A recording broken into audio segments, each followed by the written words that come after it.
Hello, everybody. My name is Paul Beckwith, and in this video, I'm going to talk about a very interesting paper that's discovered a kind of a new phenomena for melting ice in northern Greenland. Basically, satellites have monitored the continent for many years, and it was noticed that a number of years ago there was a very interesting phenomena where there was an outburst of a subglacial flood from the surface of the Greenland ice sheet. So there are these pools of water or lakes that are underneath the ice, subglacial lakes, and often they're connected by channels. And when ice at the surface, when surface ice on Greenland melts and goes down into crevasses or moulins, it'll go to the bedrock and run downhill along the bedrock, carving tunnels down towards the ocean, carrying meltwater underneath the ice. Often there's ice dams that are formed, and this water gets blocked up and can form a subglacial lake. And then when the dam is burst, then the water can pour downhill. But it happened in a very unusual fashion, which this paper outlines. So this is the key illustration of what's happening here. So this is the glacier. This is inland here. This is exposed rock in this region. There's surface runoff that is feeding this subglacial lake, and this channel was blocked. So the lake built up, the water pressure built up, and it forced the ice above to bow upwards in a dome-like fashion as the pressure built up in the lake. And then suddenly, over a period of less than 10 days, the burst actually occurred probably faster than that. But there was basically the ice dam keeping all this water in this subglacial lake burst. So the water pressure being very high, it pushed the water, and there were fractures in the ice, and the water actually went upward as we went downhill. This is a little bit misleading. So the water went downhill, and then it was pushed upwards, and it actually broke the surface of the ice downstream, and it pushed up these massive 25-meter high ice blocks all across the surface. And then the water broke the surface, and then there was a huge outburst flood scouring 6 square kilometers of the ice surface clean downhill. Okay, so very fascinating situation. So once all that water was released, broke the surface, ran downhill scouring the surface, this dome above the subglacial lake dropped and became a very deep crevasse, or a very deep crater, as the water drained out. Okay, so very fascinating phenomena, and it's not in the models of ice melt. So to get this paper, it's open source. I'll provide the link here. It's a Nature Geoscience paper. It was published July 30th, 2025. Outburst of a subglacial flood from the surface of the Greenland ice sheet. And you can download the PDF. It's free. So I'll provide that link. And this is the actual paper, which I'll talk about in some detail here. Okay, so it's interesting. This is very unusual. It was received July 1st, 2021. It was only accepted June 18th, 2025. I don't know what the story is behind this big lag. And then it was published online July 30th. So what does it say? As Earth's climate warms, the surface melting of the Greenland ice sheet has intensified, of course, increasing melt rates, increasing sea level rise. The meltwater generated at the ice sheet surface from surface melt drains down to the bed of the glacier, to the bedrock, where it flows relatively unhindered to the ocean. It's all downhill. So the understanding of the water movement on the surface, within the ice sheet, and beneath the ice sheet underpins the models used to make projections of ice sheet change and therefore sea level rise. So this is a mechanism which is not in the models that I'm describing here, that this paper is describing. It's a destructive mode of meltwater drainage in Greenland. So they use multiple satellite sources over time to look at the change on the ice surface. And basically, there was a 90 million cubic meter subglacial flood, forced its way upwards from the bed, fractured the ice sheet at the surface, and burst through the surface. This phenomenon was triggered by the rapid drainage of a subglacial lake. It occurred in a region where the ice bed was predicted to be frozen to the bedrock, far north of Greenland. The resulting flood caused a rapid deceleration or slowing down of the downstream marine terminating glacier. So once all the water burst out, it wasn't at the bottom of the ice on top of the bedrock to lubricate the glacier and have it have faster movement. So the water dried up and it just slowed down. The glacier stopped moving as quickly. So there's a complex bidirectional coupling between the ice sheets, the surface of the ice sheet, within the ice sheet itself, and the basal systems at the base. So extreme hydrological forcing may occur in regions where we have a predicted cold-based ice, so where the ice is thought to be frozen to the bedrock. So this is kind of an eye-opening study. Now, how much is 90 million cubic meters? Well, let's have a look at that to put it in perspective. How big is 90 million cubic meters of water? That's equivalent to 90 billion liters. In weight, this volume would be approximately, so 90 million cubic meters, 1 cubic meter of water has a mass of 1,000 kilograms or 1 metric ton. So the weight of this is 90 million metric tons.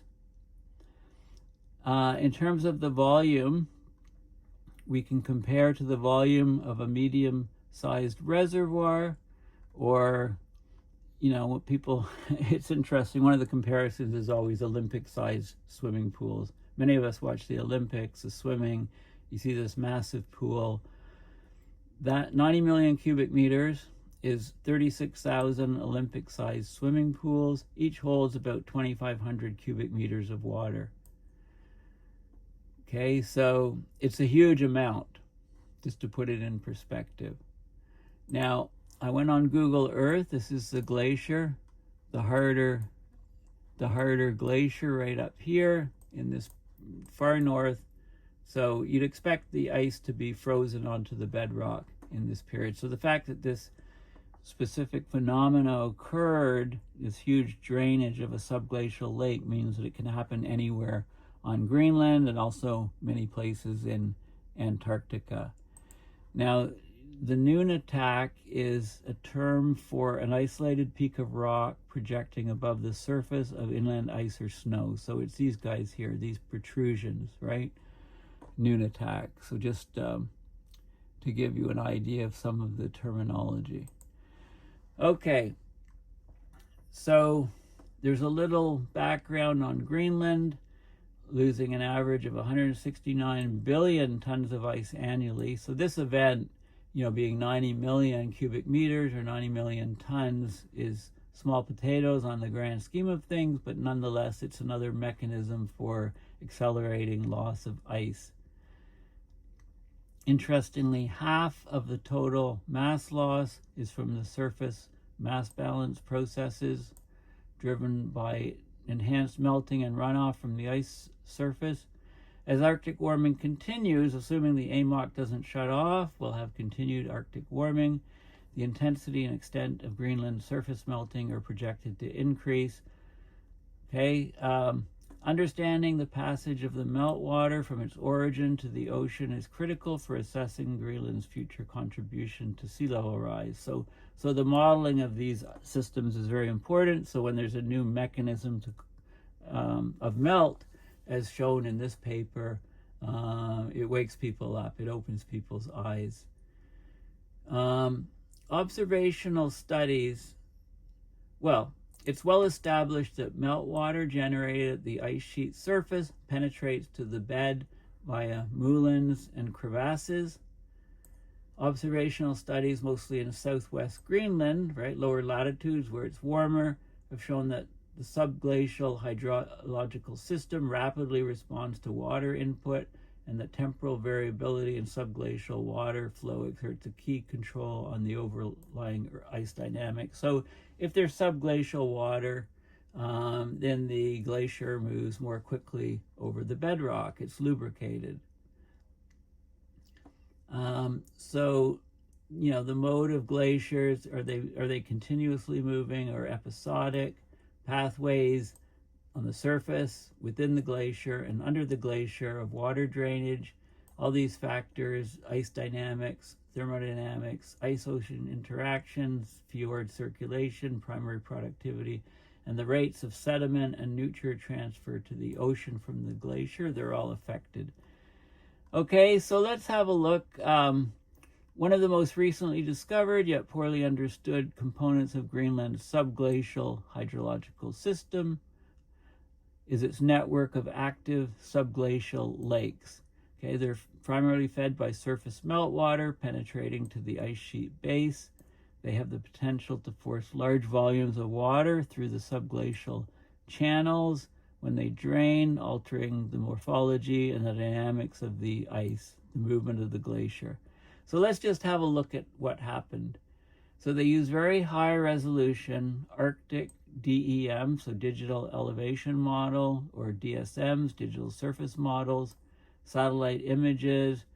They identified and monitored, this was a previously undetected subglacial lake in northern Greenland near the marine terminating Harder Glacier. So it's a very high latitude. So during a 10-day period in the summer of 2014, end of July, early August, a 2-kilometer square region of the ice surface dropped 85 meters.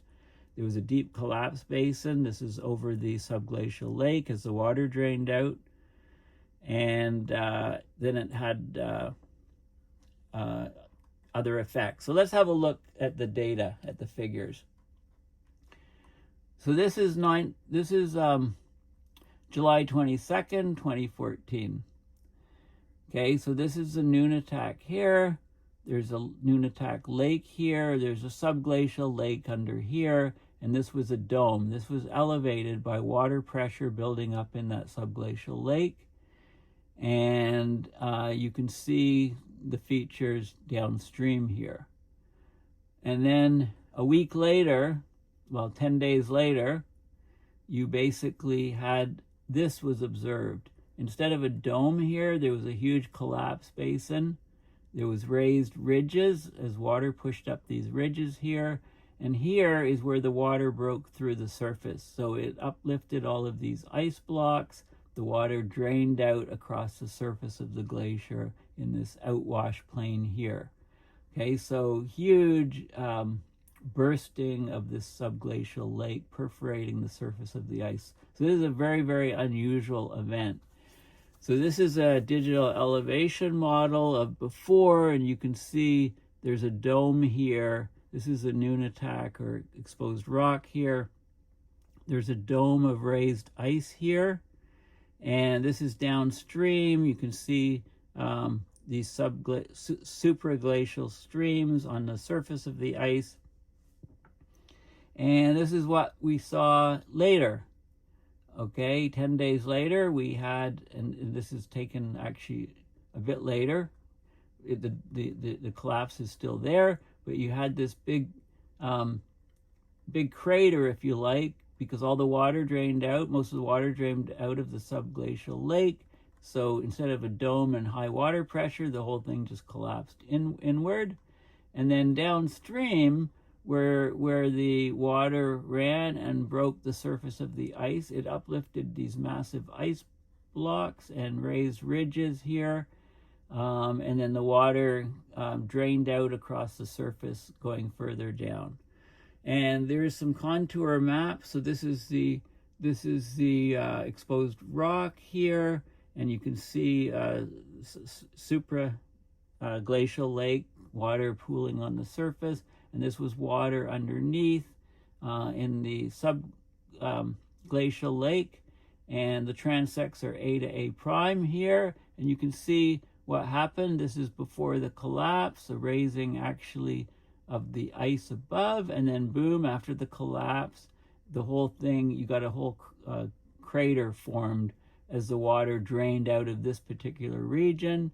And this transect B to B prime covers the area where the huge blocks were lifted up as the water ran downhill, pushed through the surface, and then once it broke through the surface, it ran down past here in the plains. You can see the profile of the crater here, and then you can see this is the region downstream. This is meters, so 3.5 to 4 kilometers downstream. You had all these uplifted ice blocks, and you can see here's another image showing, you know, where the water ran from the Subglacial lake under the ice along the bedrock, then it pushed itself up through the surface, very, very high pressure, and it's going, don't forget, the glacier sloping downhill towards the ocean, and it broke through and created this feature. So really fascinating. They looked at some of the causes, maybe, like this is temperature of the elevation above the bed, so right on the bed, maybe geothermal heat flux contributing to the melting as well. So they did some modeling, and this is what I showed you at the beginning. So this is the exposed rock here. You get surface runoff from warming of the surface, darkening of the surface, so it's absorbing more solar energy. The water pools in this Subglacial lake and builds up, and it forces the ice upwards, so there's a dome on the surface. And then the ice dam gave way. There was a fracture of what was holding the water back. It gave way so the water could pour downhill.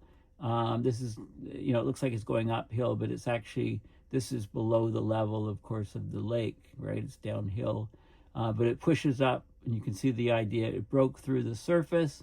The subglacial flood breaks through the ice surface. It distributed 25-meter high ice blocks across the surface, and then the water could then just flow downhill as a huge outburst flood, scouring 6 square kilometers of the ice surface clean.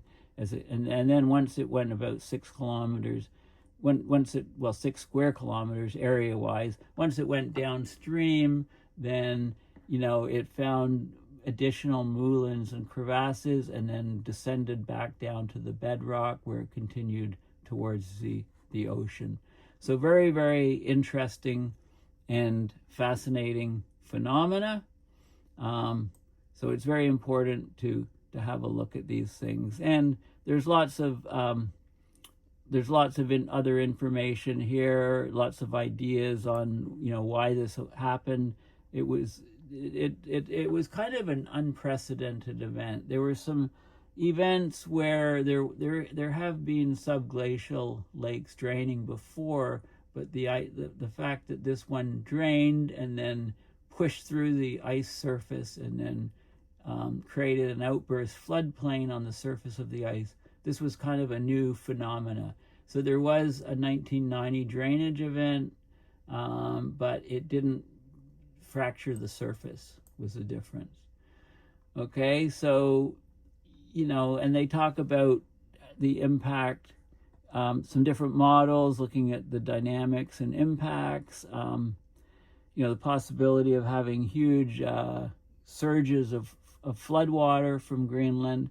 They say an estimated 68% of Greenland's bed has either a frozen 40% or uncertain 28% basal thermal state, in contrast to a classical model of lake drainage through temperate if the basal ice is warm. So there's a more, this process that's described in this paper is a more destructive process of hydrofracture that may occur where the bed is frozen. The mechanism can damage the structural integrity of the ice, can alter the dynamics of fast-flowing downstream glaciers. Okay, so as Greenland's climate undergoes future warming, surface melting will intensify and expand inland at higher and higher elevations. So it's likely that meltwater will increasingly penetrate thin, cold-based ice at the margin. And so this is a mechanism of accelerating the melt loss on Greenland, and this would also be applicable in Antarctic. So they conclude here, we present evidence of a subglacial flood forcing its way upwards through the Greenland ice sheet in a region of predicted cold-based ice. This phenomenon was triggered by the rapid drainage of a subglacial lake, which was fed primarily by locally sourced surface meltwater. After initially flowing along the ice bed, the floodwater propagated upwards through the ice by a hydrofracture. It broke through the surface and it uprooted large ice blocks. Having flooded across the surface, the water re-entered the subglacial system, driving a substantial perturbation to the dynamics of the harder glacier. Okay, such an outburst event is unprecedented in the observational record. It demonstrates a high level of complexity and interconnectedness between the basal and the surface hydrological systems of an ice sheet, and also the connecting networks in between.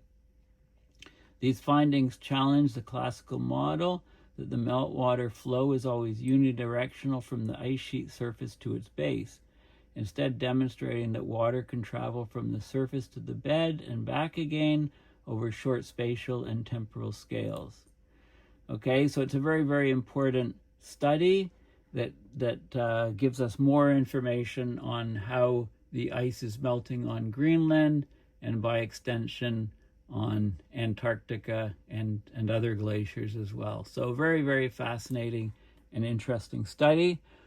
Thank you for listening. Please consider going to paulbeckwith.net and donating to PayPal to support my research and these videos. Thanks again, and bye for now.